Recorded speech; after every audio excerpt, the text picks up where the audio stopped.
وجہ دیگه سوالی هستیں سوال چو که ساریه جو هستیں اب تک میں یک سوالیت که نفاس جو هستے دورانا جنگو ہم بستری جو هستیں کفارہ چی ہم یک براتیہ سوال کرتا کہ ایز دورانا جنگو میں اگر ایز دورانا ایک مرد افتواب کو کفارہ چی ہم جی حیض و نفاس یکیں کفارہ ہیں.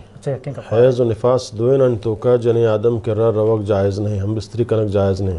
اللہ تعالیٰ قرآن تو کا فرمانی واسألونک عن المحیض قل هو اذن فاعتزلوا النساء فی المحیض.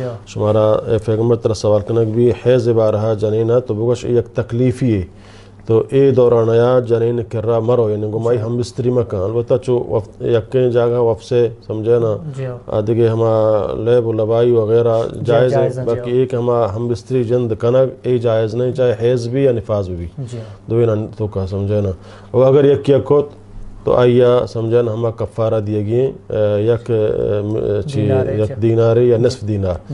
یک دیناری تو ہما سہر حسابیتے ہیں چار سمجھے نا گرام ہو 24 یا 25.5 ہمیں اندازہ بیتے ہیں. یہ حیض و نفاس ہے دوئی نانی بارہ ہیں.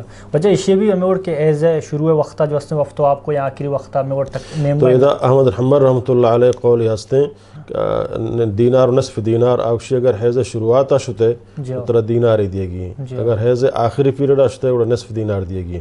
بلے اذا اللہ رب العالمین اختیار داتا نبی کریم صلی اللہ علیہ وسلم اختیار داتا کہ اگر تو سمجھے نا دینار دیے نصف دینار دیے دویں روائیں. وجہ دی سوال ہے سوال ہے کہ آوشی جو ہستیں چوک کے میچنے کے دورہ واجکارے کو ہم بستریا ای بیچا چوک بگرے مردم میچن تی کرنا کھاں دمی اگر جو ہستیں وقت و آبا بعد یک جننے وضو پہ کھاں با وضو بھی چوکارا میچن تی کھاں یا کہنا. برحال چونکہ کاربار تو کا چوکا گرے تو باید کم کی 5 منٹا برداشت بھی کنا اور جدا بان تک چکا بھی میں چینی چکا میں چند کتکا سمجھے نا چاہے غسل کتا یا وضو کتا یا غسل کرنا ضرور نہیں البتہ وضو کم بہتر ہے چوک میں چنے واسطہ وضو بھی کم بہتر ہے. اگر وضو نہ کو تو چوک میں چن تو کا حرج نہیں جنوبی حالت تک چوکا میں چینی پرچ پرواہ نہیں فرق نہ